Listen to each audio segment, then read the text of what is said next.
Volví a casa después de 3 meses recorriendo Europa, el viaje de mis sueños, el regalo que me había prometido después de 40 años trabajando sin parar. Llevaba en las manos las llaves de mi hogar, fotografías de París en mi celular, y el corazón lleno de historias para contarles a mis hijos. Pero cuando el taxi dobló la esquina de mi calle, vi algo que me heló la sangre. Un cartel enorme clavado en el jardín delantero de mi casa. Letras rojas gigantes que decían vendido. Pensé que era una broma, algún error del vecindario, una confusión estúpida. Bajé del taxi temblando, arrastrando mi maleta por la acera mojada. Llovía. Y entonces los vi. Mis muebles. Mi vida entera apilada en cajas de cartón sobre el césped empapado. La mecedora de mi madre, las fotografías de mis padres, mis libros, mi ropa, todo tirado como basura esperando el camión de la mañana siguiente. Corrí hacia la puerta. Metí la llave. No entraba. Habían cambiado la cerradura. Golpeé la puerta gritando, pero nadie respondió. La casa estaba vacía. Completamente vacía. Las ventanas sin cortinas me devolvían mi reflejo destrozado. Saqué mi teléfono con las manos temblando tanto que casi lo dejé caer. Llamé a Renato, mi hijo mayor. Sonó 5 veces antes de que contestara.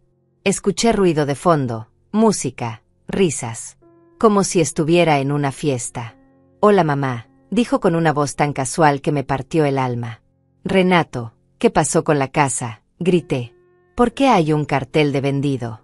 ¿Dónde están mis cosas? ¿Por qué cambiaron la cerradura? Hubo un silencio largo. Demasiado largo. Luego escuché cómo se alejaba del ruido, una puerta cerrándose. Así, eso, dijo finalmente. Vendimos la casa mamá. Era lo mejor para todos. Sentí que el suelo se abría bajo mis pies. Como que vendieron la casa. Es mi casa. Yo vivo ahí. Ustedes no tenían ningún derecho. Mira mamá, no te pongas dramática, contestó con ese tono que usaba cuando quería hacerme sentir tonta. La casa iba a ser nuestra herencia de todos modos. Melissa y yo decidimos que era mejor venderla ahora. Necesitábamos el dinero. Tú ya no la necesitas, estás vieja, puedes vivir en cualquier lado. Además firmaste los papeles antes de irte, no te hagas la sorprendida. Yo nunca firmé nada, le grité. Renato, esto es ilegal. No puedes vender mi casa sin mi permiso. Escuché una risa seca del otro lado. Ya está hecho mamá. El dinero ya se usó. Tus cosas están afuera, encárgate de eso.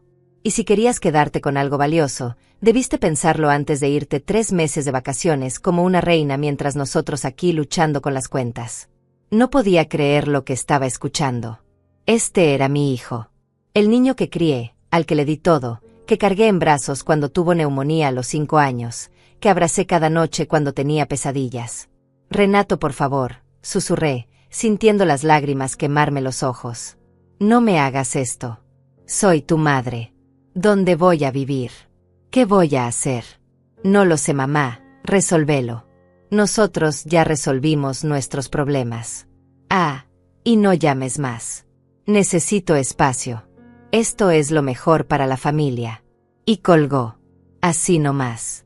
Me dejó parada bajo la lluvia, frente a la casa donde crié a mis hijos, donde viví 32 años, donde enterré a mi esposo, donde celebré cada cumpleaños y cada Navidad.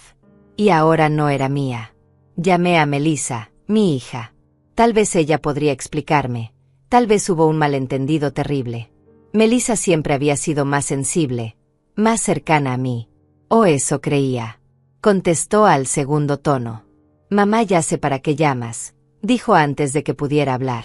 Renato me avisó que ibas a hacer un escándalo. Melissa, mi amor, necesito que me expliques qué pasó, le supliqué. ¿Cómo pudieron vender la casa? Esa es mi casa. Ustedes no tenían derecho. Mamá, ya basta, contestó con fastidio. Sos grande, tenés 62 años. No necesitas una casa tan grande.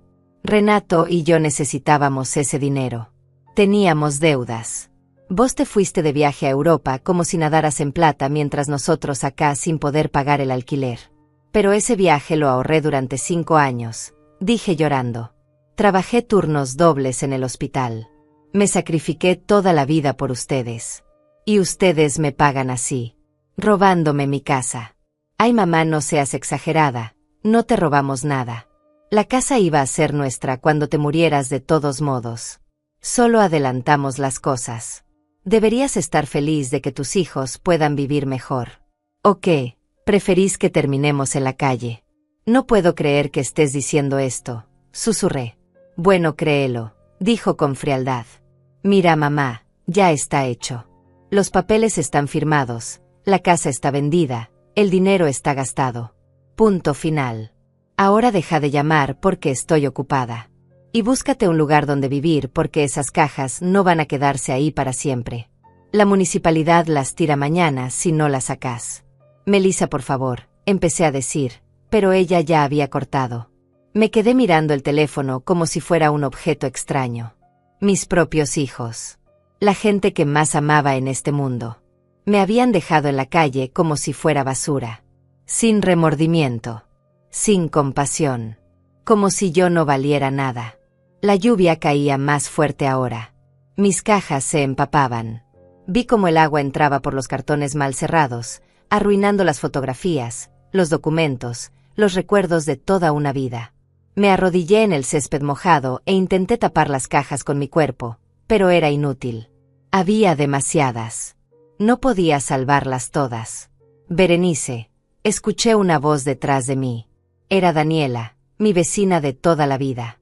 Corría hacia mí con un paraguas grande. Dios mío, ¿qué pasó? ¿Por qué están tus cosas acá afuera? No podía hablar. Solo lloraba y lloraba, abrazada a una caja que tenía los juguetes de cuando mis hijos eran pequeños. Daniela se arrodilló a mi lado, cubriéndome con el paraguas. Vení, no te podés quedar acá, dijo con voz suave. Vamos a mi casa. Después vemos qué hacer con las cajas. No tengo dónde ir, le dije entre sollozos. Mis hijos vendieron mi casa, Daniela. Me dejaron acá tirada. No tengo nada. Ella me abrazó fuerte, y yo me derrumbé completamente en sus brazos. Vení conmigo ahora, dijo. No estás sola. Vamos. Esa noche dormí en el sofá de Daniela. O intenté dormir. Cada vez que cerraba los ojos veía el cartel de vendido, escuchaba la voz fría de Renato diciéndome encárgate de eso, veía la indiferencia de Melissa como si yo fuera un estorbo y no su madre. Me levanté a las 5 de la mañana con el cuerpo destrozado y el alma hecha pedazos. Daniela ya estaba despierta, preparando café. Se sentó conmigo en silencio durante un rato largo, hasta que finalmente pude hablar. No entiendo cómo llegamos a esto, le dije con la voz rota. Les di todo.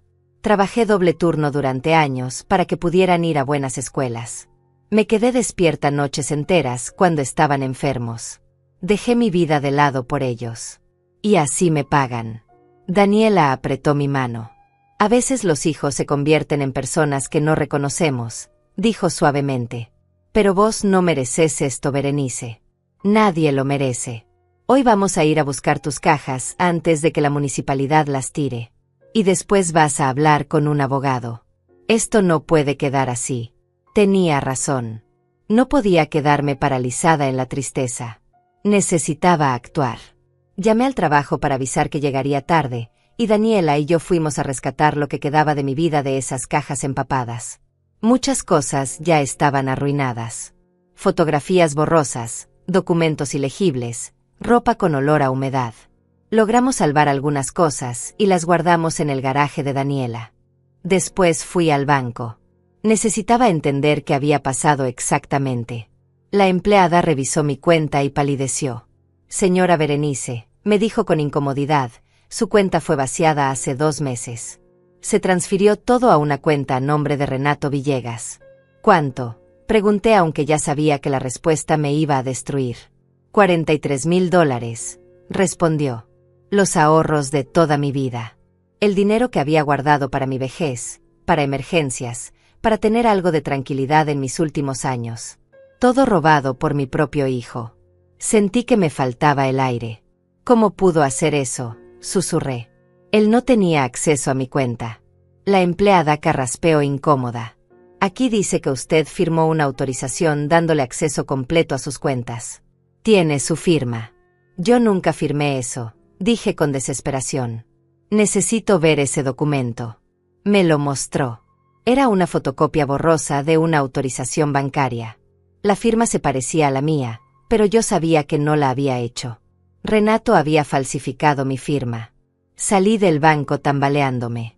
No solo me habían quitado mi casa, me habían robado hasta el último centavo. Estaba completamente arruinada a los 62 años. Sin casa, sin ahorros, sin nada. Llamé a mi hermana Karina. Vivía en otro estado, pero siempre habíamos sido cercanas. Seguramente ella me ayudaría. Escucha, Berenice, me dijo después de que le conté todo, yo no me quiero meter en problemas entre vos y tus hijos. Además, Renato me llamó ayer. Me contó su versión.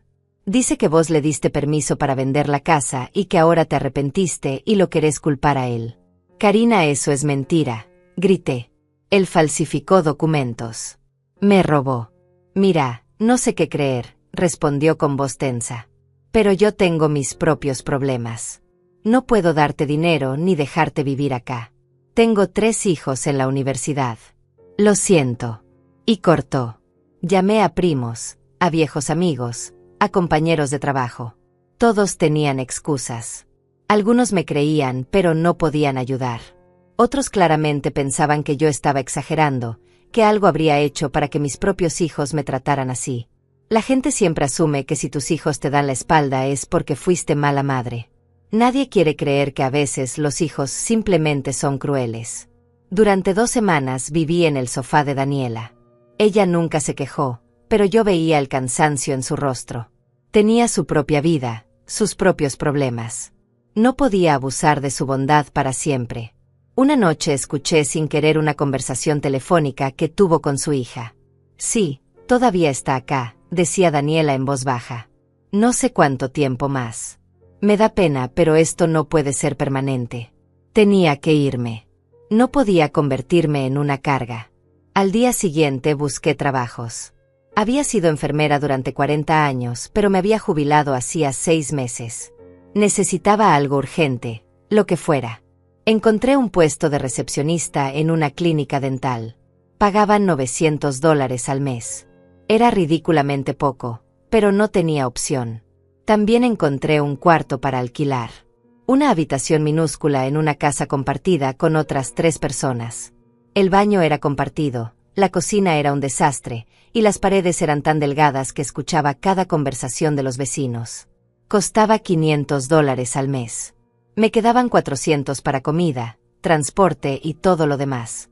Había pasado de tener mi propia casa a vivir peor que cuando tenía 20 años. La primera noche en ese cuarto lloré hasta quedarme sin lágrimas. Miré alrededor. Una cama vieja, un closet diminuto, una ventana que daba a un callejón sucio. Esto era mi vida ahora. Esto era lo que mis hijos me habían dejado. Me sentía humillada, destruida, invisible.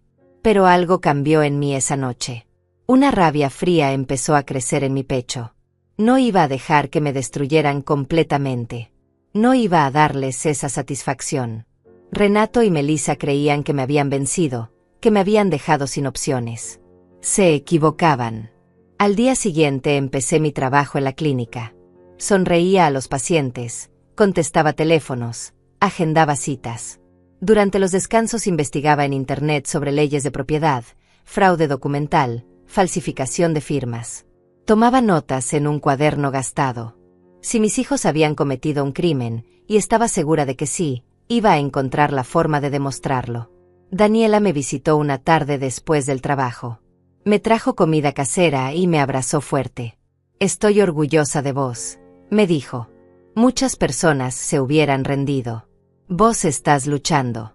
No tengo opción, respondí. O lucho o me muero. Y no les voy a dar el gusto de verme morir. Pasaron 3 meses desde que mis hijos me dejaron en la calle. 3 meses trabajando en la clínica dental, viviendo en ese cuarto miserable, comiendo lo más barato que encontraba en el supermercado. Había adelgazado casi 10 kilos. Tenía ojeras permanentes. Pero por dentro me sentía más fuerte que nunca. La humillación se había convertido en determinación. El dolor en furia controlada. Cada centavo que me sobraba lo guardaba. Necesitaba contratar un abogado. Uno bueno. Había consultado con varios, pero todos me pedían adelantos que no podía pagar. $5,000 aquí, 3,000 allá. Yo apenas llegaba a fin de mes. Una tarde, mientras organizaba papeles en la clínica, escuché al dentista hablando con un paciente sobre un caso legal complicado que había ganado recientemente. Mi abogado es excelente, decía entusiasmado. Se llama Elías Cordero. Es el mejor que conozco. Anoté el nombre. Esa noche busqué al abogado Elías Cordero en Internet. Tenía un pequeño despacho en el centro de la ciudad. Las reseñas hablaban de un hombre justo, que a veces tomaba casos pro bono para personas sin recursos. Llamé al día siguiente temblando. Una secretaria contestó. Despacho del licenciado Cordero. Buenos días. Necesito consultar con el abogado, dije. Es urgente. Me robaron mi casa y mis ahorros. ¿Tiene con qué pagar los honorarios?, preguntó directamente. No, admití sintiéndome humillada otra vez. Pero tengo un caso sólido. Hubo fraude documental, falsificación de firmas. Por favor, solo necesito que me escuche. Hubo un silencio largo. Espere un momento. Escuché voces amortiguadas del otro lado. Finalmente, una voz masculina y grave habló. Señora, soy Elías Cordero. Mi secretaria me cuenta que tiene una situación complicada. Venga mañana a las 4 de la tarde. Sin compromiso. Conversamos y veo si puedo ayudarla. Esa noche casi no dormí. Preparé todos los documentos que tenía. Las fotografías de mis cosas tiradas en la calle. Los mensajes crueles de Renato y Melissa. Los estados de cuenta del banco mostrando el robo de mis ahorros. La supuesta autorización con mi firma falsificada. Todo lo había guardado meticulosamente, como evidencia de mi propia pesadilla. Llegué al despacho 15 minutos antes. Era un lugar pequeño pero ordenado. Paredes llenas de libros legales, un escritorio antiguo de madera oscura. Elías Cordero era un hombre de unos 50 años, cabello gris, mirada seria pero no cruel. Siéntese, señora, me dijo señalando una silla frente a su escritorio. Cuénteme todo desde el principio. No se apure. Tengo tiempo. Y le conté. Cada detalle. El viaje a Europa que había ahorrado durante 5 años. El regreso a mi casa vendida. El cartel de vendido. Mis pertenencias en la calle mojándose bajo la lluvia. La llamada con Renato donde me dijo encárgate de eso, como si yo fuera nadie. El descubrimiento de que habían vaciado mi cuenta bancaria. Los $43,000 robados. La firma falsificada. La traición de mis propios hijos. Mientras hablaba, Elías tomaba notas sin interrumpirme. Su expresión se iba endureciendo con cada detalle. Cuando terminé, se quedó en silencio un momento largo mirando los documentos que le había traído. Finalmente levantó la vista. Señora Berenice, dijo con voz firme, esto no es solo moralmente repugnante.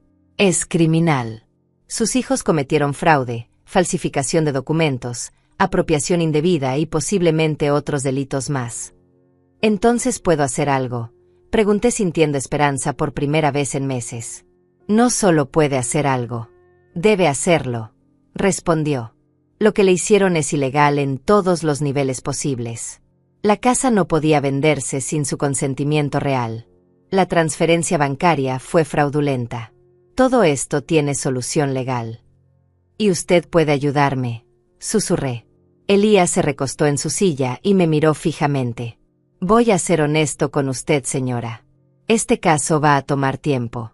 Va a ser doloroso porque involucra a sus hijos. Y va a requerir que usted sea muy fuerte. ¿Está preparada para llegar hasta el final? Estoy preparada, respondí sin dudar. Ellos me dejaron sin nada. Me trataron como basura. Ya no son mis hijos. Son criminales que necesitan pagar por lo que hicieron. Bien, asintió. Entonces la represento.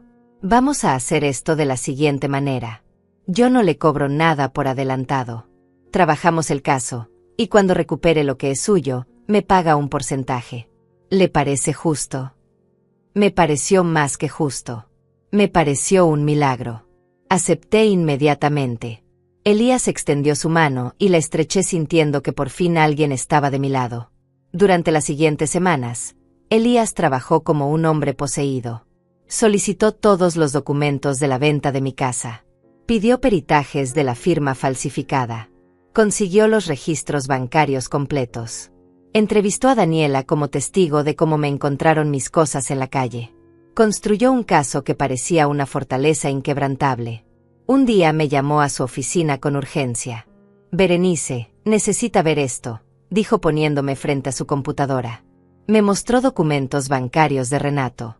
Movimientos extraños. Transferencias constantes a sitios de apuestas online. Casinos digitales. Páginas de póker. Su hijo tiene un problema grave de ludopatía, explicó Elías. Los $43,000 que le robó los gastó en menos de 6 semanas apostando. Sentí que me faltaba el aire. Todo mi dinero. Los ahorros de 40 años de trabajo. Perdidos en apuestas estúpidas. Hay más, continuó Elías con expresión sombría. Renato pidió préstamos a agiotistas. Debe más de $30,000 a gente muy peligrosa. Por eso necesitaba vender su casa tan urgentemente. Necesitaba pagar esas deudas o lo iban a lastimar. Entonces yo solo fui una solución conveniente, dije con amargura. Una forma de salvar su propio pellejo. Exactamente, confirmó Elías. Y Melissa sabía todo.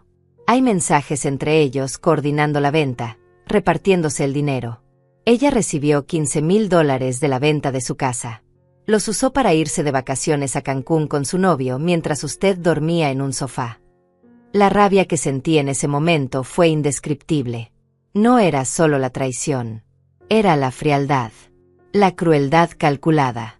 Habían planeado cada detalle mientras yo, inocente como una idiota, les enviaba postales desde Europa contándoles lo feliz que era. Les había escrito: los extraño mucho, mis amores. No veo la hora de volver y abrazarlos. Y ellos estaban vendiendo mi vida para pagar apuestas y vacaciones. Berenice, dijo Elías sacándome de mis pensamientos, voy a presentar la demanda esta semana.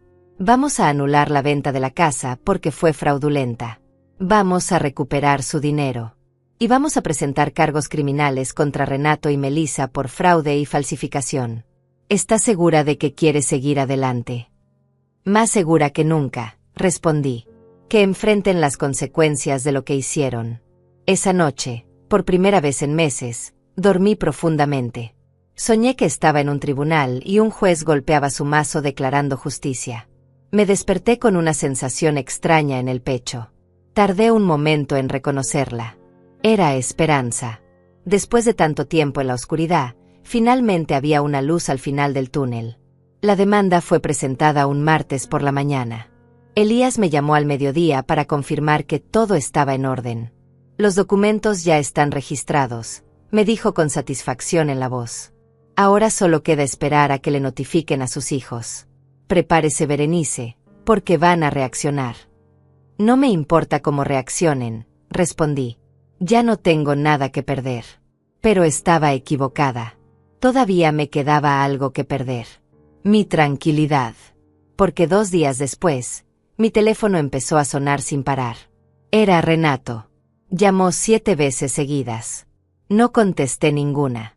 Luego llegaron los mensajes. Decenas de mensajes llenos de insultos y amenazas. Sos una desagradecida. Después de todo lo que hicimos por vos. Te vas a arrepentir de esto. Vas a destruir a tu propia familia por plata. Leí cada mensaje con una calma fría. Era fascinante ver cómo el victimario se convertía en víctima cuando lo confrontaban. Renato había arruinado mi vida sin remordimiento, pero ahora que enfrentaba consecuencias, yo era la mala. Melissa también empezó a llamar.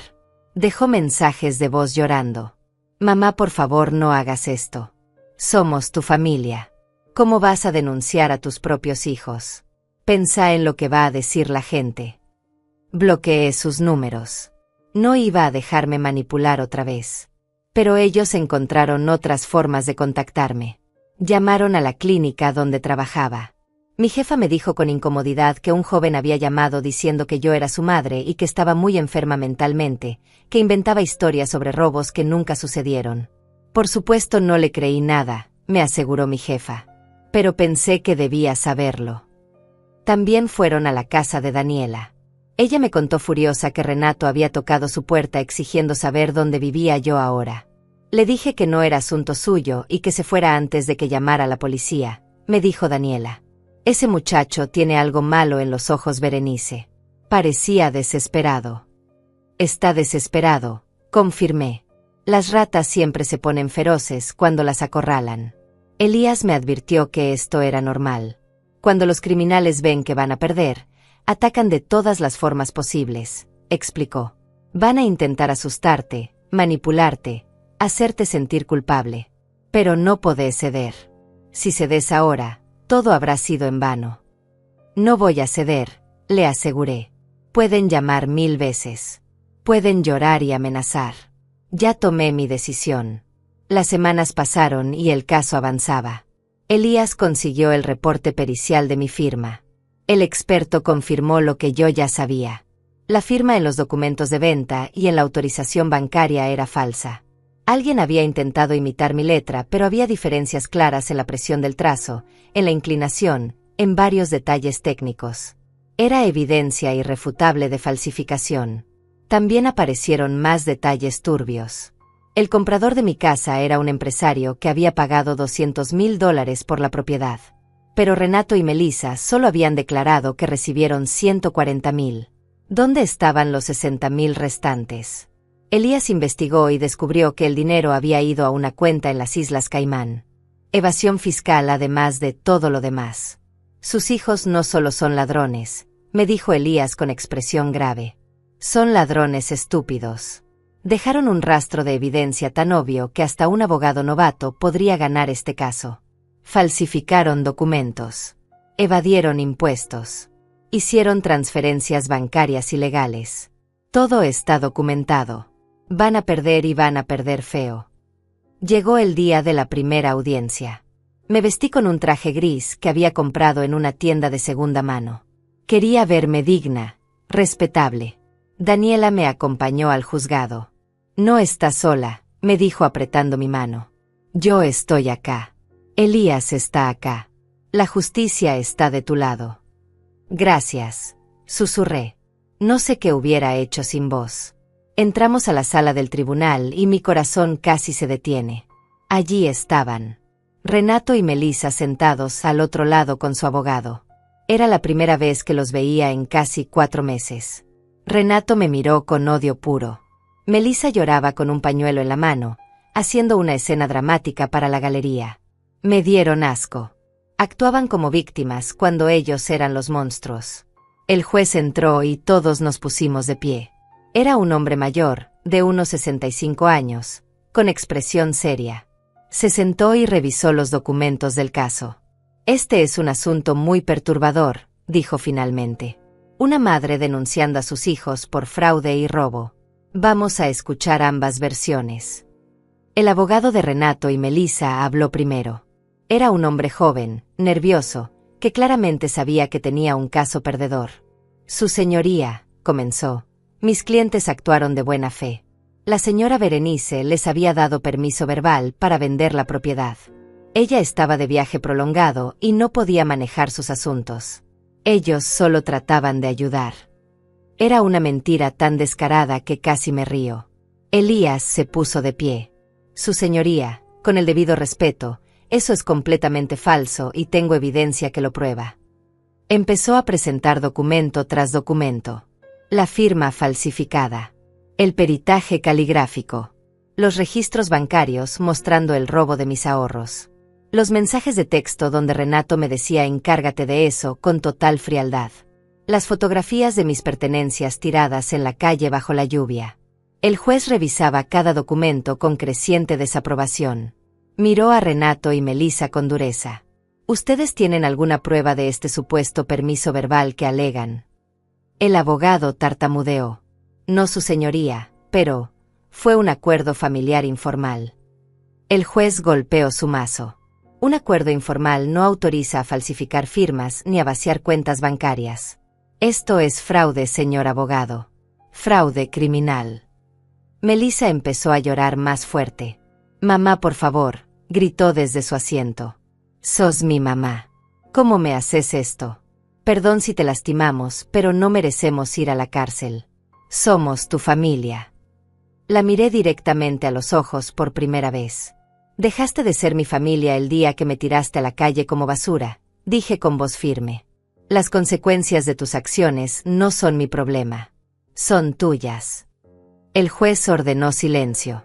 Señora Berenice, me dijo, entiendo que esta situación es emocionalmente devastadora para usted, pero necesito que mantenga la compostura.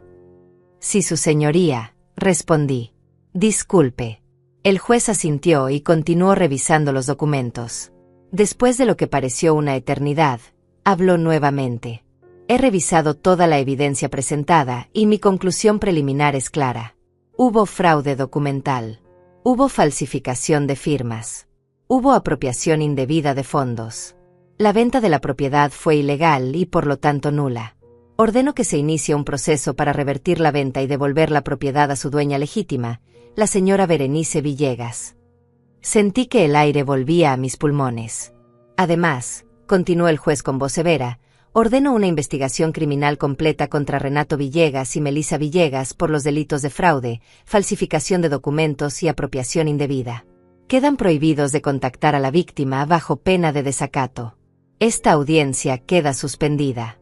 Nos vemos en 30 días con más evidencia. Golpeó el mazo y se levantó. Renato se puso de pie gritando. Esto es injusto.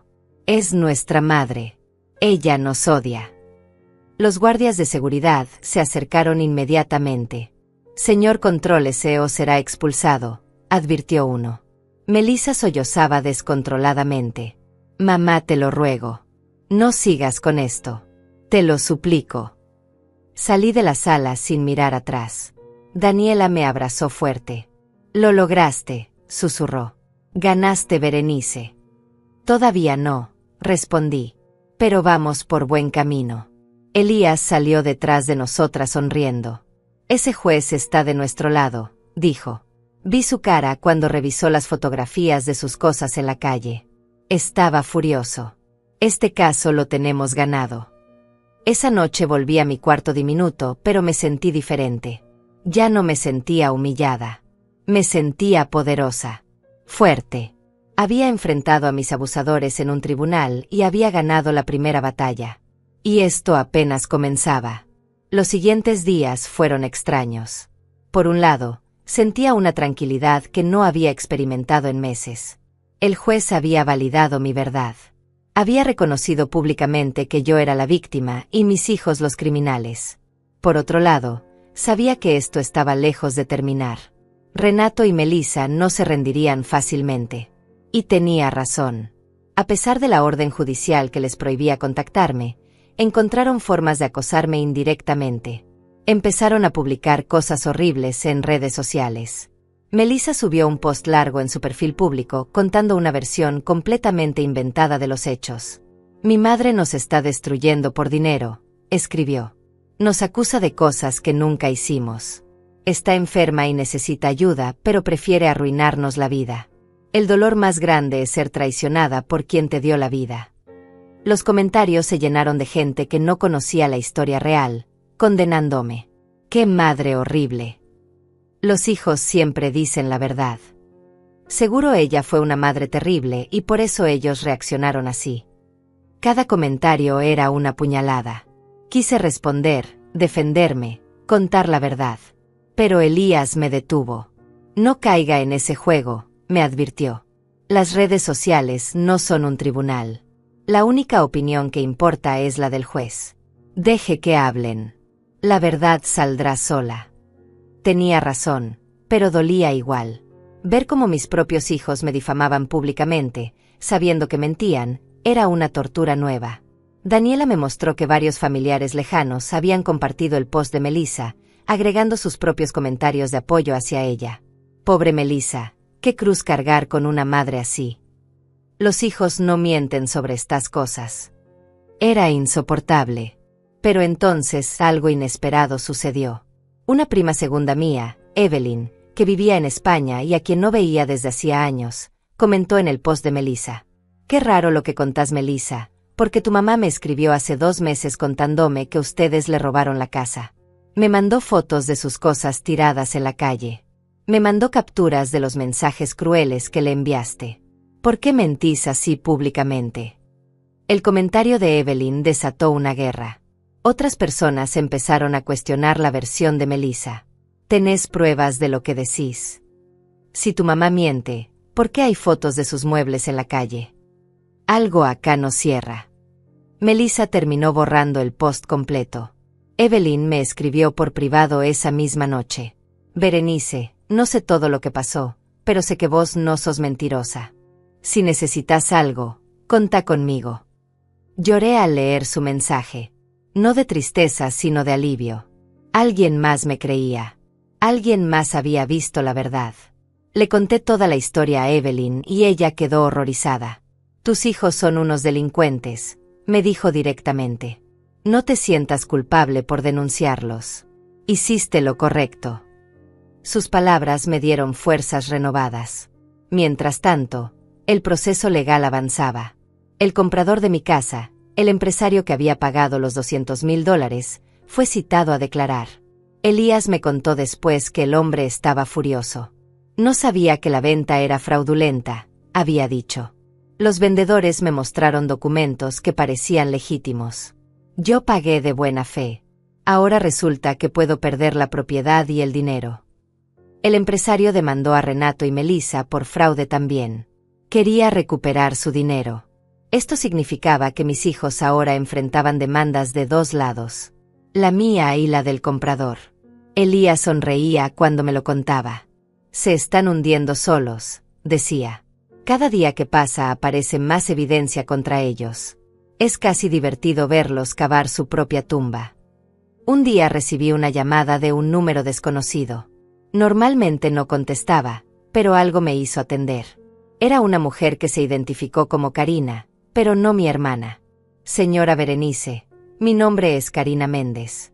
Soy investigadora privada contratada por su abogado.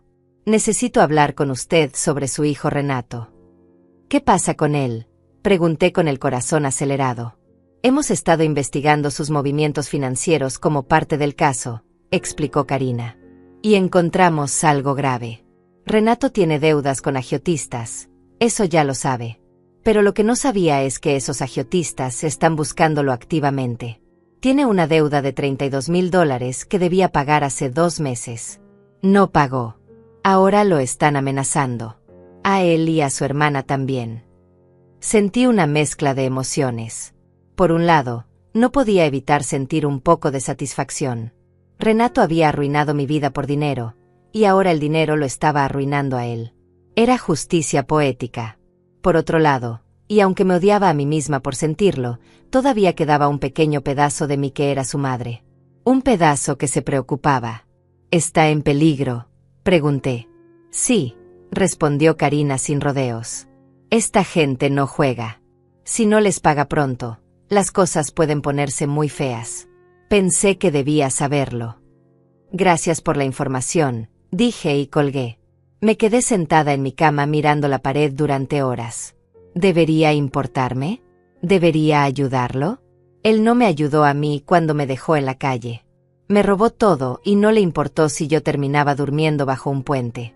Llamé a Elías para contarle. Berenice, sé que es difícil, me dijo con voz suave.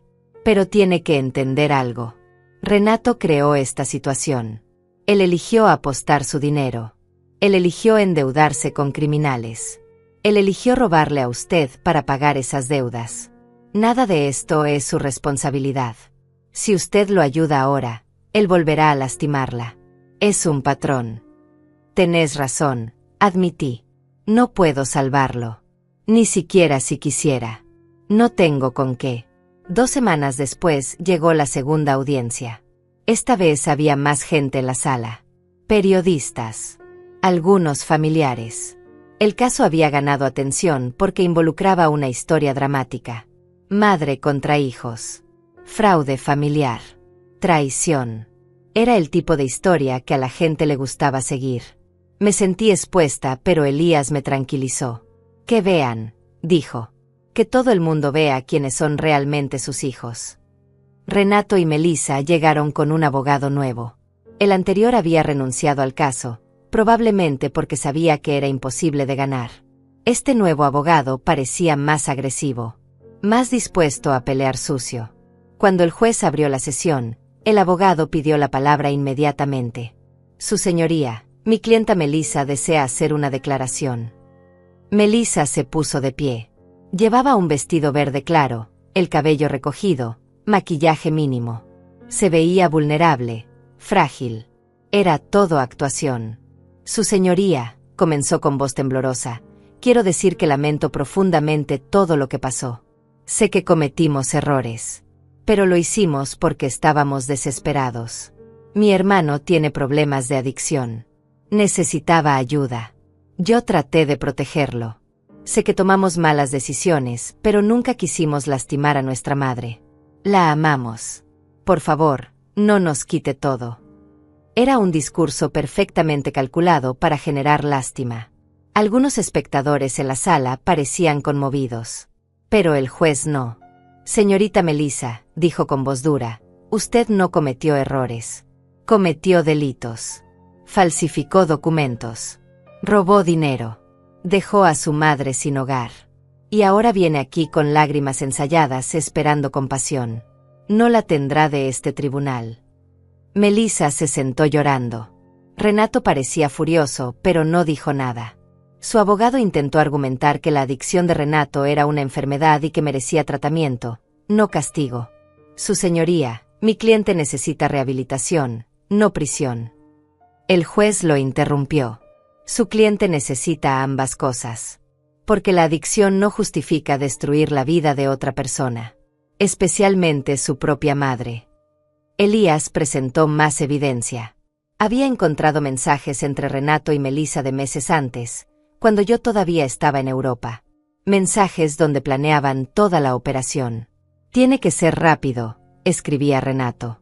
Vendemos la casa, pagamos mis deudas, nos repartimos el resto. Cuando vuelva ya va a estar hecho. No va a poder hacer nada. Y Melissa respondía, ¿y si se enoja? Que se enoje.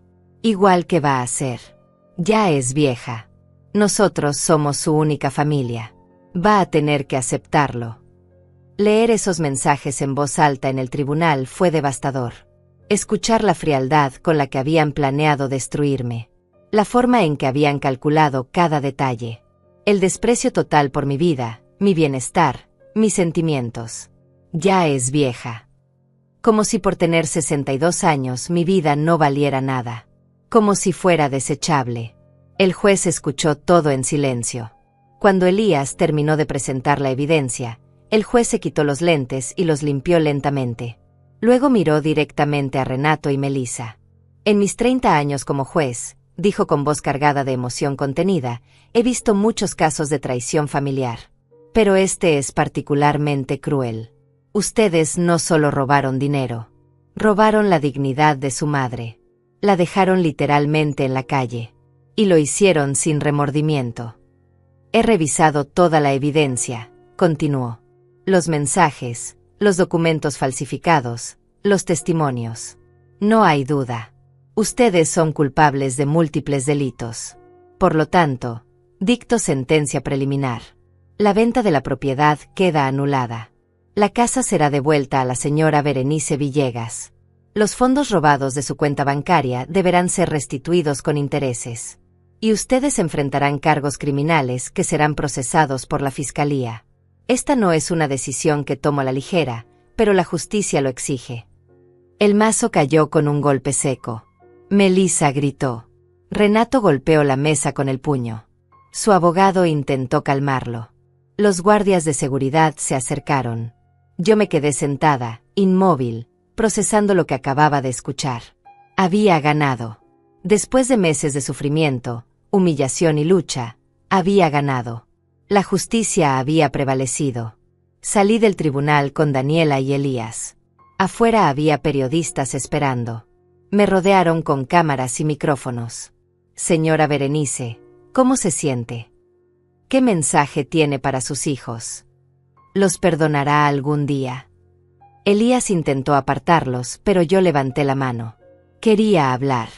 Me siento aliviada, dije mirando directamente a las cámaras. Durante meses pensé que había perdido todo. Mi casa, mi dinero, mi dignidad. Pero lo que realmente había perdido eran 2 personas que creía que eran mi familia. Hoy recuperé mi casa y mi dinero. Pero ellos perdieron mucho más. Perdieron su libertad, su reputación, y a su madre. Y a diferencia de las cosas materiales, eso no se puede recuperar. Di media vuelta y me fui, dejando a los periodistas gritando preguntas a mi espalda. Los días después de la sentencia fueron surrealistas. Por primera vez en meses pude dormir toda la noche sin pesadillas, sin despertarme angustiada pensando en mi futuro incierto. El proceso para recuperar mi casa había comenzado oficialmente. El empresario que la había comprado estaba furioso, pero no tenía opción. La venta había sido fraudulenta y él lo sabía. Su propio abogado le aconsejó no pelear más. Elías manejaba todo con eficiencia impresionante. En aproximadamente 6 semanas tendrás las llaves de tu casa nuevamente, me dijo durante una reunión en su oficina. El empresario está negociando para que le devuelvas parte del dinero que pagó, ya que él actuó de buena fe. Pero eso lo decidirás vos. Legalmente no tenés obligación. No quiero arruinar a un inocente, respondí. Si él pagó de buena fe, le devolveré algo. Pero solo cuando recupere mi dinero de Renato y Melissa. Ah, sobre eso, dijo Elías con expresión seria. Tenemos un problema. Renato gastó todo el dinero. Apostó los $43,000 que te robó. Los 15,000 que le dio a Melissa también están gastados. Y la parte de la venta de la casa se fue pagando a los agiotistas, pero no alcanzó para cubrir toda la deuda. Básicamente, tus hijos están en bancarrota total. Entonces no voy a recuperar mi dinero, dije sintiendo la frustración crecer. No exactamente, respondió Elías.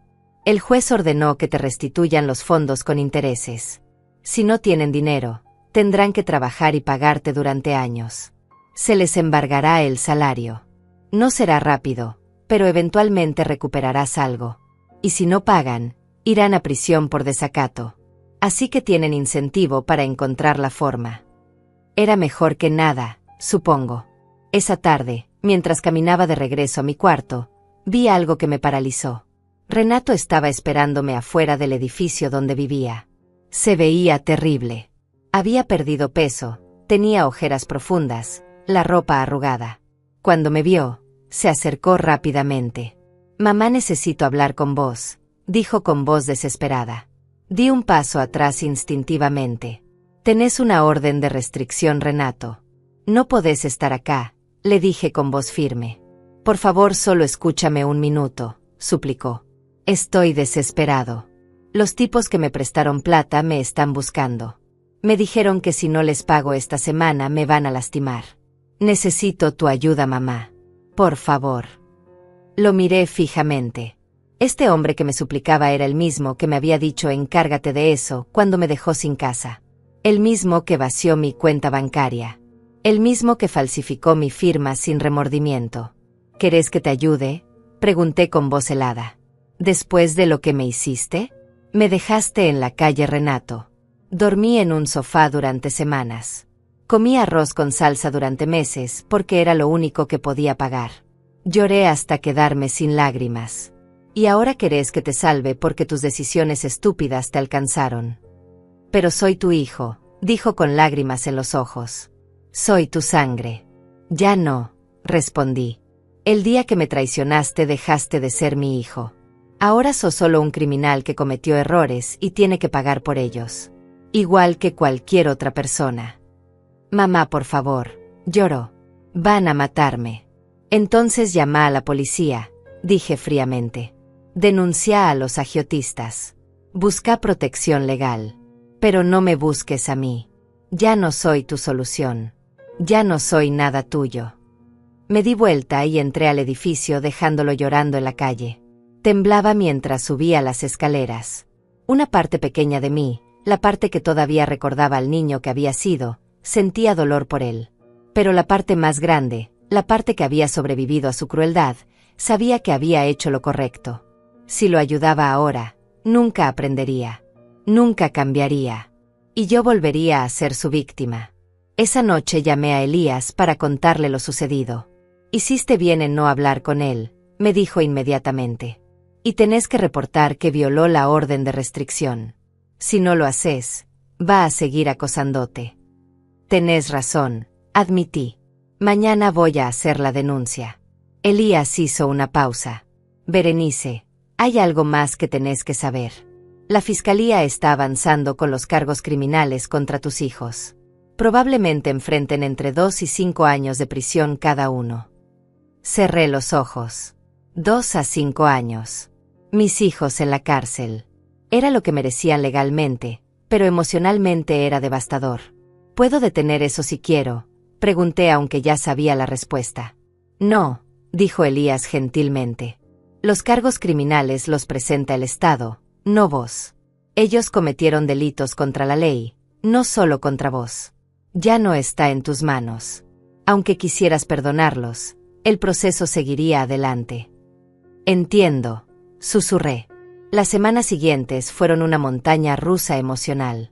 Por un lado, estaban sucediendo cosas buenas. El proceso de recuperación de mi casa avanzaba bien.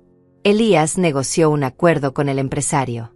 Yo le devolvería $80,000 cuando recuperara el dinero de mis hijos, y él entregaría la casa sin más problemas. Era justo. Por otro lado, el acoso de Renato y Melissa se intensificaba de formas cada vez más desesperadas. Melissa me escribió cartas largas y dramáticas. Mamá, estoy embarazada, decía una. Tu nieto va a nacer en la cárcel si seguís adelante con esto. ¿Querés eso? ¿Querés que tu nieto crezca sin madre? Investigué con Elías si era verdad. No lo era. Era otra manipulación. Otra mentira para hacerme sentir culpable. Me enojé tanto que rompí la carta en 1000 pedazos. Recibí llamadas de familiares lejanos rogándome que detuviera el proceso legal. Berenice, son tus hijos, me decían todos. La familia perdona. La familia se apoya. ¿Cómo vas a dejar que vayan a prisión? Y yo respondía siempre lo mismo. Si tanto les importa, que ellos los ayuden. Que ellos les den dinero. Que ellos los perdonen. Yo ya no tengo nada que darles. La mayoría cortaba la comunicación después de eso. No querían ayudar realmente. Solo querían que yo volviera a ser la víctima silenciosa. Daniela seguía siendo mi roca. Venía a visitarme cada semana con comida casera. Me contaba chismes del vecindario para distraerme. Me abrazaba cuando yo necesitaba llorar. Sos la mujer más valiente que conozco, me dijo una tarde. Muchas personas hubieran cedido ante la presión familiar. Pero vos te mantuviste firme en lo correcto. No sé si soy valiente o solo estúpidamente terca, respondí. Las dos cosas, sonrió. Y está perfecto. Un día recibí una llamada de un número que no reconocí. Contesté con precaución. Señora Berenice, dijo una voz masculina áspera. Habla Ismael. Soy uno de los prestamistas de su hijo Renato. Sentí que el estómago se me caía. No tengo nada que hablar con usted, dije intentando sonar firme. Espere, no cuelgue, dijo rápidamente. No la estoy amenazando. Solo quiero informarle algo. Renato nos debe $32,000, continuó Ismael. Más los intereses, ahora son 40,000. Sabemos que usted no tiene responsabilidad de pagar sus deudas. Pero queremos que sepa que estamos tomando medidas legales contra él. Y queremos agradecerle. ¿Agradecerme?, pregunté confundida. Sí, respondió. Su hijo nos mintió. Nos dijo que usted le había dado permiso para vender la casa. Nos prometió que nos pagaría con ese dinero. Nos engañó igual que a usted. Ahora que la justicia lo está castigando, nosotros también podemos demandarlo apropiadamente. Así que gracias por hacer lo correcto. Colgó sin esperar respuesta. Me quedé mirando el teléfono aturdida. Hasta los agiotistas, criminales ellos mismos, reconocían que Renato era un mentiroso y un ladrón. Hasta ellos respetaban lo que yo estaba haciendo. Era una validación extraña pero poderosa. Si incluso la gente del mundo criminal pensaba que mis hijos habían cruzado una línea imperdonable, entonces yo definitivamente estaba en lo correcto. Finalmente llegó el día que había estado esperando. Elías me llamó emocionado. Berenice, tengo las llaves. La casa es tuya otra vez. Oficialmente. Podés volver cuando quieras. No podía creerlo. Después de todo lo que había pasado, después de meses de sufrimiento, finalmente tenía mi hogar de vuelta. ¿Vamos ahora?, preguntó Elías. Quiero acompañarte. Daniela también quiso venir. Los tres fuimos juntos en el auto de Elías. Cuando doblamos en mi calle y vi la casa, se me llenaron los ojos de lágrimas. Ahí estaba. Mi hogar. El lugar donde había criado a mis hijos, donde había vivido con mi esposo, donde había construido una vida. El cartel de vendido ya no estaba. En su lugar, había un silencio tranquilo. Elías me entregó las llaves. Adelante, dijo sonriendo. Es tuya. Caminé hacia la puerta con las piernas temblando. Metí la llave en la cerradura. Esta vez entró perfectamente. Giré y la puerta se abrió. Entré lentamente. La casa estaba vacía, por supuesto. El empresario se había llevado sus muebles. Pero las paredes seguían ahí. Los pisos que había pisado durante 32 años. Los techos que habían protegido a mi familia. Caminé por cada habitación llorando. El cuarto donde dormían mis hijos cuando eran pequeños. La cocina donde había preparado miles de comidas. La sala donde habíamos celebrado Navidades y cumpleaños. Todo estaba vacío pero lleno de recuerdos al mismo tiempo. Daniela me abrazó. Ya pasó, susurró. Ganaste, Berenice. Recuperaste lo que era tuyo. Me quedé en medio de la sala vacía y sentí algo que no había sentido en mucho tiempo. Paz. No era felicidad completa. Todavía había dolor, todavía había cicatrices. Pero era paz. La paz de saber que había luchado y había ganado. Que no me había dejado destruir. Que había sobrevivido. Los primeros días de vuelta en mi casa fueron agridulces. Por un lado, estar en mi propio espacio otra vez era liberador. Ya no tenía que compartir baño. Ya no escuchaba conversaciones ajenas a través de paredes delgadas. Ya no vivía con la ansiedad constante de no tener un lugar propio. Pero por otro lado, la casa vacía era un recordatorio constante de todo lo que había perdido. No solo los muebles. También la inocencia de creer que mi familia era inquebrantable. Daniela me ayudó a conseguir muebles de segunda mano. Una cama básica, un sofá gastado pero cómodo, una mesa pequeña para la cocina. Nada lujoso, pero suficiente para vivir con dignidad. Eventualmente vas a poder comprar cosas mejores, me decía mientras armábamos una estantería económica. Cuando tus hijos empiecen a pagarte lo que te deben. Si es que algún día pagan, respondí con escepticismo. Elías me mantenía informada sobre el progreso del caso criminal. La fiscalía había acumulado evidencia abrumadora. Las firmas falsificadas, los testimonios, los mensajes de texto donde Renato y Melissa planeaban todo. El juicio va a ser rápido, me dijo durante una reunión. Sus abogados están tratando de negociar una reducción de sentencia. Probablemente van a aceptar declararse culpables a cambio de menos tiempo en prisión. ¿Y si no aceptan?, pregunté. Entonces van a juicio completo y probablemente reciban sentencias más largas, explicó Elías. La evidencia es tan sólida que sería estúpido de su parte no negociar. Pero ya sabemos que tus hijos no son muy inteligentes para tomar decisiones. Tenía razón en eso. Si hubieran sido inteligentes, nunca habrían pensado que podían salirse con la suya robándome de forma tan obvia. Una tarde, mientras limpiaba la casa, sonó el timbre. Me asomé por la ventana con precaución. Era Melissa. Estaba sola, sin abogados ni nadie más. Se veía destruida. El cabello despeinado, la ropa arrugada, el rostro hinchado de tanto llorar. No abrí la puerta. Mamá, por favor, gritó desde afuera. Sé que estás ahí. Solo necesito 5 minutos. 5 minutos y me voy.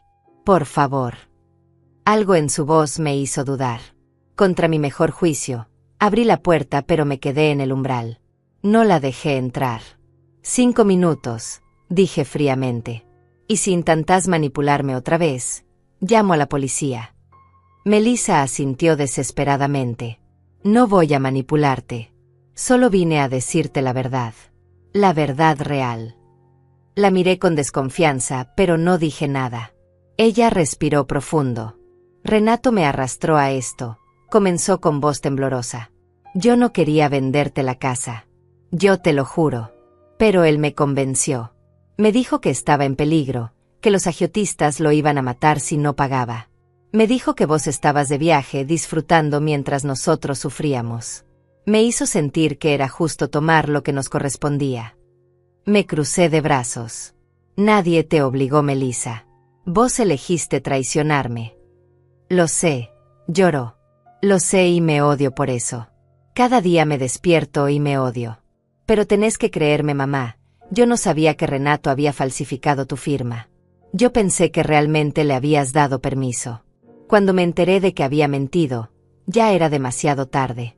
Ya estaba metida hasta el cuello. ¿Y el dinero que recibiste? Pregunté. ¿Los $15,000 que te fuiste a gastar a Cancún mientras yo dormía en un sofá? Melissa bajó la cabeza avergonzada. Eso fue horrible de mi parte. No tengo excusa. Estaba enojada contigo. Pensaba que vos nos habías abandonado yéndote de viaje mientras nosotros teníamos problemas. Sé que suena estúpido ahora. Sé que vos te merecías ese viaje. Trabajaste toda tu vida para eso. Pero en ese momento solo veía que vos estabas feliz y yo estaba miserable. Y quería castigarte. Al menos ahora sos honesta, dije con amargura. Mamá, sé que no merezco tu perdón, continuó Melissa. Sé que lo que hicimos fue imperdonable. Pero te lo ruego, retira los cargos contra mí. Yo voy a ir a terapia. Voy a trabajar y pagarte hasta el último centavo. Voy a pasar el resto de mi vida compensándote. Pero por favor, no me mandes a la cárcel. Tengo 26 años. Si voy presa, mi vida se termina. La miré en silencio por un momento largo. Parte de mí quería creerle. Quería pensar que mi hija, a diferencia de mi hijo, tenía salvación. Pero otra parte de mí, la parte que había aprendido a protegerse, sabía que esto era otra manipulación. Tal vez más sutil, más elaborada, pero manipulación al fin. Melissa, dije finalmente, yo no puedo retirar los cargos. Ya te lo expliqué. Los cargos criminales los presenta el Estado, no yo. Ya no está en mis manos. Pero podés hablar con el fiscal, insistió. Podés decirle que no querés que me procesen. Tu opinión importa. Por favor, mamá. Te lo suplico. Negué con la cabeza. Aunque pudiera, no lo haría. Porque vos no estás realmente arrepentida, Melissa. Estás asustada de las consecuencias. Que no es lo mismo. Si no te hubieran descubierto, seguirías con tu vida feliz sin pensar en mí ni un segundo. Eso no es cierto, protestó. ¿No? Pregunté. Entonces, ¿por qué no viniste antes? ¿Por qué esperaste hasta que la sentencia estaba dictada para venir a suplicarme? ¿Por qué no me buscaste cuando estaba durmiendo en el sofá de Daniela? ¿Por qué no me ayudaste cuando me quedé sin dinero para comer? Venís ahora porque te conviene, no porque realmente te importo. Melissa no tuvo respuesta para eso. Tus 5 minutos terminaron, dije abriendo la puerta. Ándate, Melissa. Y no vuelvas. Pero mamá, empezó a decir. No, la interrumpí con voz firme. Ya no soy tu mamá. Renunciaste a ese título cuando me traicionaste. Ahora soy solo la persona que ustedes intentaron destruir. Y voy a ver cómo la justicia hace su trabajo. Ándate. Melissa se fue llorando, pero no sentí lástima. Solo sentí cansancio. Esa noche no pude dormir. Las palabras de Melissa daban vueltas en mi cabeza. Me hacía preguntar si estaba siendo demasiado dura. Si debería darle una oportunidad. Llamé a Elías a las 2 de la mañana. Perdón por llamar tan tarde, me disculpé. Necesitaba hablar con alguien. Sin problema, respondió con voz somnolienta. ¿Qué pasó? Le conté sobre la visita de Melissa. Sobre sus súplicas. Sobre mis dudas. Elías escuchó en silencio y luego habló con claridad. Berenice, ¿sabes cuál es el problema con personas como tus hijos? Que solo se arrepienten cuando los atrapan. Melissa no vino a pedirte perdón cuando te dejaron en la calle. Vino cuando se dio cuenta de que va a ir presa. Ese no es arrepentimiento genuino. Es pánico por las consecuencias. Tenés razón, admití. Además, continuó Elías, pensá en esto. Si la perdonás ahora, ¿qué mensaje le estás dando? Que puede traicionarte, robarte, humillarte, y al final si llora lo suficiente, todo queda perdonado. Es enseñarle que no hay consecuencias reales para sus acciones. Estarías haciéndole más daño que bien. Nunca lo había pensado así, dije. Las mejores madres no son las que protegen a sus hijos de las consecuencias, sentenció Elías. Son las que los dejan enfrentar las consecuencias para que aprendan. Vos no estás siendo cruel con Melissa. Estás siendo la madre que ella necesita. Una que finalmente le enseña que las acciones tienen resultados. Gracias, Elías, susurré. Necesitaba escuchar eso. Para eso estoy, respondió. Ahora trata de dormir. Mañana es otro día. Pasaron 2 meses más. El día del juicio final llegó. Esta vez era diferente. No era una audiencia preliminar. Era la sentencia definitiva. Renato y Melissa habían aceptado declararse culpables a cambio de una reducción de pena. Pero igual tenían que presentarse ante el juez para escuchar la sentencia oficial. Me senté en la sala del tribunal con Daniela a mi lado. Elías estaba en la mesa de la parte demandante. El juez entró y todos nos pusimos de pie. Renato y Melissa estaban pálidos, temblando. El juez revisó los documentos y comenzó a hablar.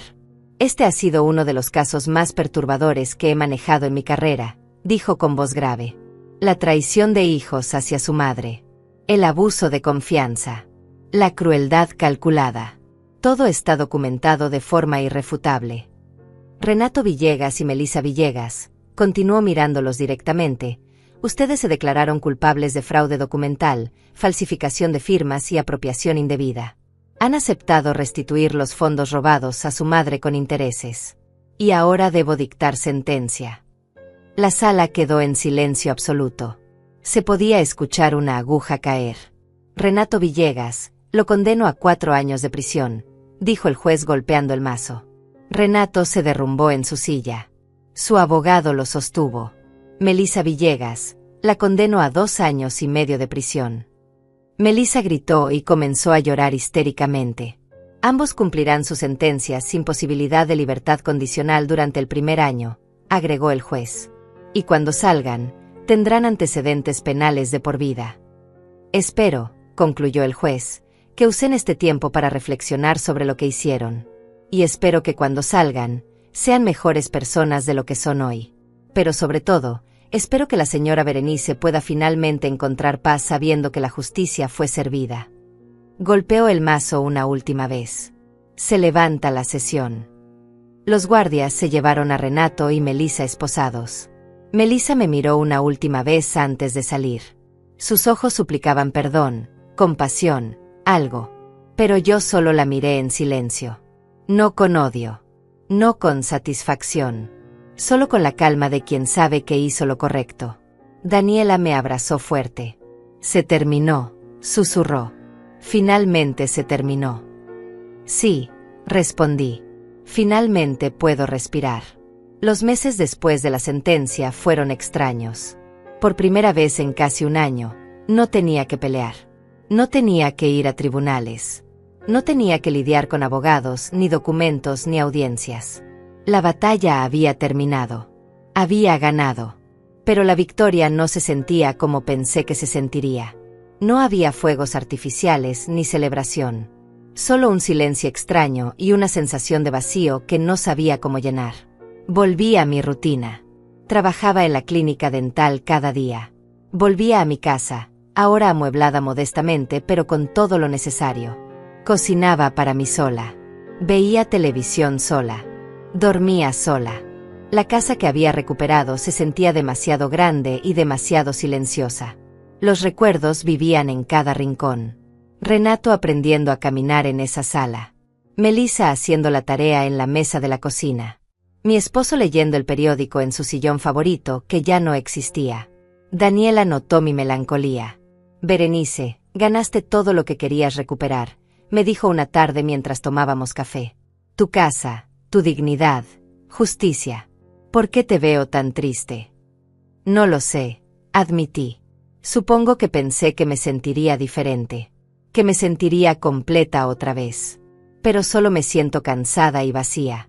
Es normal, dijo ella con suavidad. Pasaste por un trauma enorme. La justicia no borra el dolor. Solo cierra el capítulo. Tenía razón. La justicia había cerrado el capítulo legal, pero el capítulo emocional seguía abierto. Seguía siendo una madre sin hijos. Una mujer de 62 años que había perdido a su familia. Sí, ellos me habían traicionado. Sí, merecían estar en prisión. Pero eso no cambiaba el hecho de que mi vida se sentía incompleta sin la ilusión de tener una familia que me amaba. Una tarde recibí una carta. Venía de la prisión donde estaba Melissa.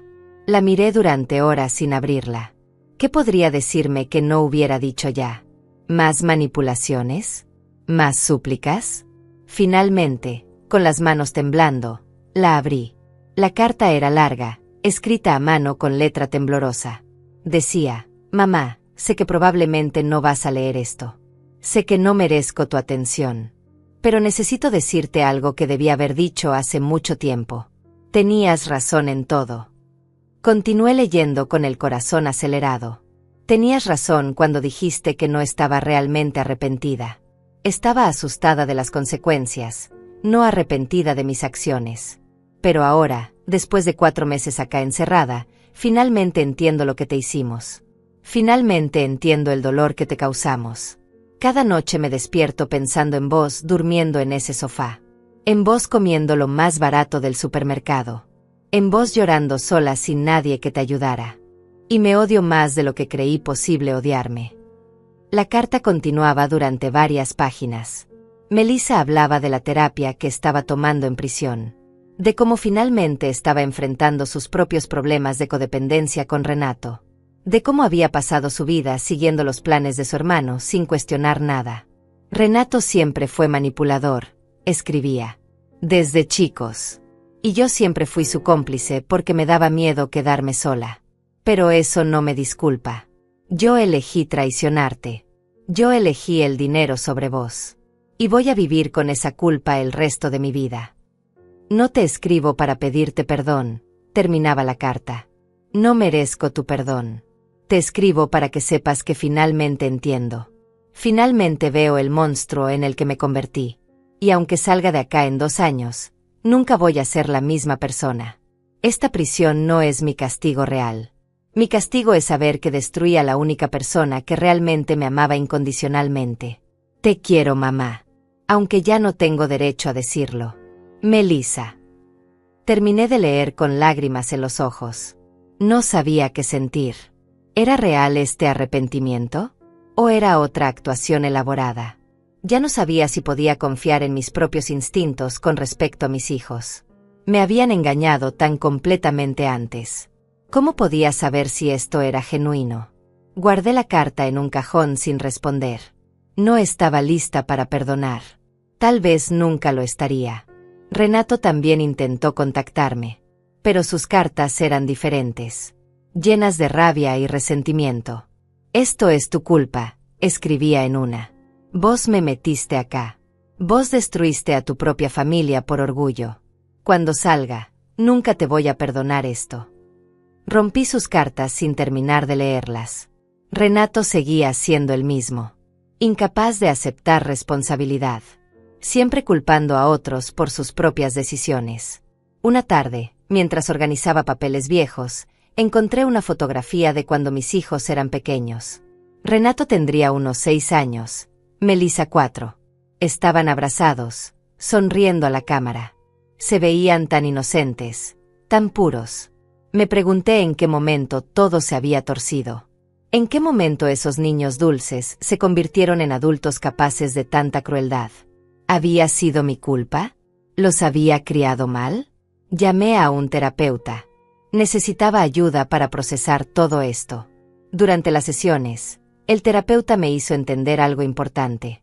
Berenice, me dijo, vos podés ser una madre imperfecta y aún así no merecer lo que te hicieron. Incluso si cometiste errores criándolos, lo cual toda madre comete, eso no justifica que te robaran y te dejaran en la calle. Son 2 cosas separadas. Tu valor como madre no determina si merecías o no el abuso. Esas palabras me liberaron de una culpa que no sabía que estaba cargando. Había pasado meses cuestionándome, preguntándome qué había hecho mal. Pero la verdad era que mis hijos eran adultos responsables de sus propias decisiones. Yo no les había enseñado a robar. Yo no les había enseñado a falsificar documentos. Ellos eligieron ese camino solos. Y las consecuencias eran solo suyas. Empecé a reconstruir mi vida de formas pequeñas, pero significativas. Me uní a un grupo de mujeres mayores que se reunían cada semana para tejer y charlar. Conocí a Evelyn, mi prima de España, que había venido a visitarme por un mes. Nos hicimos muy cercanas. Ella entendía mi dolor de una forma que pocas personas podían. La familia biológica no siempre es la verdadera familia, me dijo una noche. La verdadera familia es la que eliges. La que te elige a vos. También empecé a viajar otra vez. Pequeños viajes al principio. Un fin de semana en la playa. Una visita a un pueblo colonial cercano. Cada viaje era una declaración. Una forma de decirme a mí misma que mi vida no había terminado.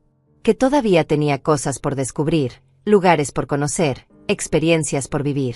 Que Renato y Melissa no me habían quitado mi capacidad de ser feliz. Un día, 6 meses después de la sentencia, recibí una notificación del banco. Habían depositado $500 en mi cuenta. Era el primer pago de restitución de Melissa.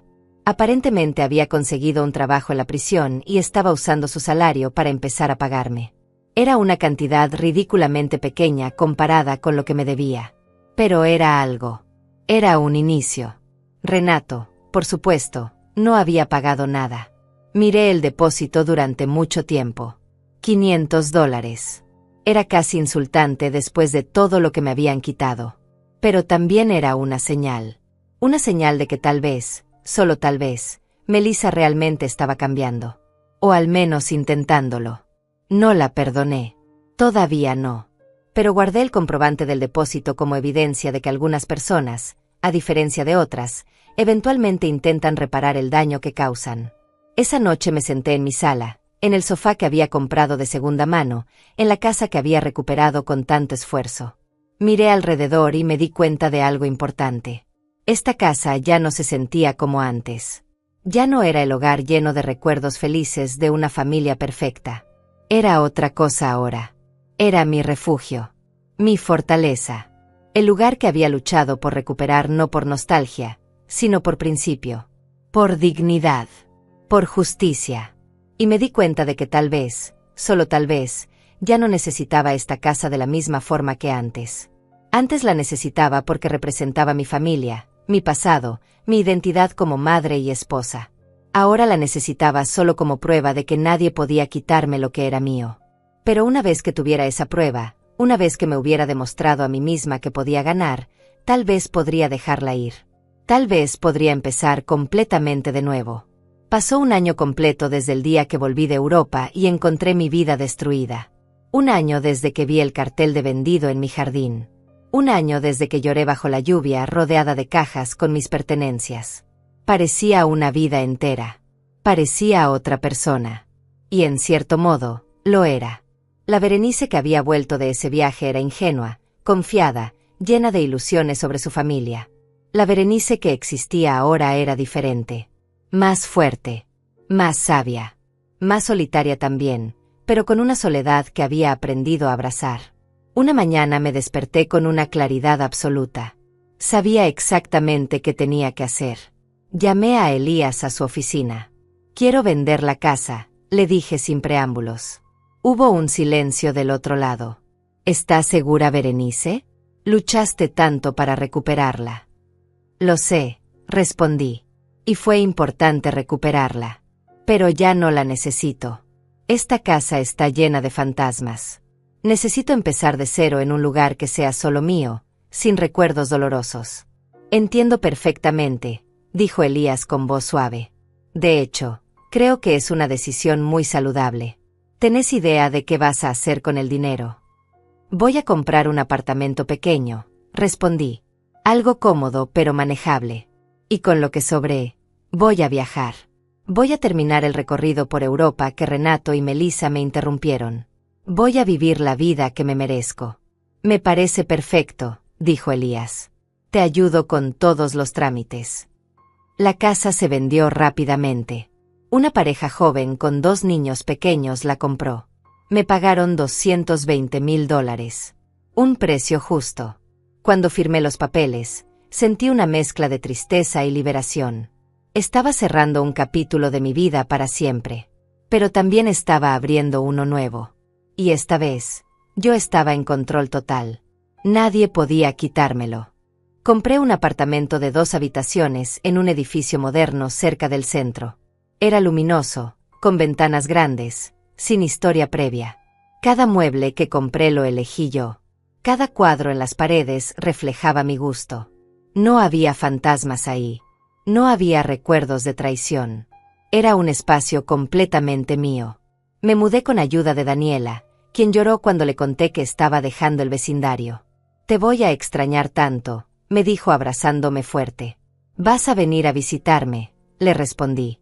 Y yo voy a venir a visitarte. No te vas a librar de mí tan fácilmente. Daniela había sido mi salvación durante los peores momentos. Nunca podría pagarle todo lo que hizo por mí, pero podía asegurarme de que supiera cuánto significaba para mí. Sos la hermana que elegí, le dije. La familia real que encontré en medio del desastre. Ella sonrió con lágrimas en los ojos. Y vos sos la mujer más valiente que conozco. Con el apartamento establecido y pagado completamente, me quedaban casi $150,000. Era más dinero del que había tenido nunca. Decidí algo radical. Renuncié a mi trabajo en la clínica dental. Ya no necesitaba ese ingreso. Y francamente, después de todo lo que había pasado, me merecía descansar. Me merecía disfrutar. Me merecía vivir sin el estrés constante de llegar a fin de mes. Contraté una agencia de viajes y planifiqué un recorrido de 6 meses por Europa. Esta vez iría más lento, disfrutando cada ciudad. París, Roma, Barcelona, Praga, Viena, Ámsterdam. Todos los lugares que había visitado apurada la primera vez, y muchos más. Reservé hoteles modestos pero cómodos. No necesitaba lujos. Solo necesitaba libertad. Necesitaba demostrarme a mí misma que podía ser feliz sola. Que podía construir una vida plena sin depender de nadie. 2 semanas antes de mi viaje, recibí otra carta de Melissa. Esta vez pedía permiso para llamarme. Había una nota del director de la prisión adjunta explicando que Melissa había completado un programa de rehabilitación y estaba mostrando progreso genuino. La considero una candidata apropiada para mantener contacto familiar supervisado si usted lo permite, escribía el director. Dudé durante días. Finalmente decidí permitir una llamada. Solo una. El día programado, mi teléfono sonó a las 3 de la tarde. Contesté con el corazón acelerado. «¿Mamá?» Escuché la voz de Melissa. Sonaba diferente. Más madura. Más quebrada. «Hola, Melissa», respondí con voz neutral. Hubo un silencio largo. Podía escucharla respirar entrecortadamente. «Gracias por aceptar hablar conmigo», dijo finalmente. «No tenías ninguna obligación de hacerlo». «No, no la tenía», confirmé. «Entonces, ¿por qué accediste?», preguntó con voz temblorosa. «Porque necesitaba saber si tu cambio es real o si es otra manipulación», respondí honestamente. «Porque necesito cerrar este capítulo completamente antes de seguir adelante con mi vida». «Es real, mamá», dijo con voz firme. «Sé que no tengo forma de demostrártelo con palabras. Pero te he estado pagando cada mes. He estado yendo a terapia. He estado enfrentando cosas de mí misma que nunca quise ver. He aprendido que siempre fui una seguidora», continuó Melissa. «Siempre dejé que Renato tomara las decisiones. Siempre busqué aprobación externa en lugar de tener mis propios valores. Y cuando traicioné a la única persona que me amaba incondicionalmente, finalmente toqué fondo. Finalmente me vi como realmente era. Y me dio asco». La escuché en silencio. Sus palabras sonaban genuinas. Pero había aprendido a no confiar fácilmente. «Melissa», dije finalmente, «me alegra que estés trabajando en vos misma. De verdad. Pero necesitas entender algo. El perdón no es algo que pueda darte ahora. Tal vez nunca pueda. Lo que me hiciste fue devastador.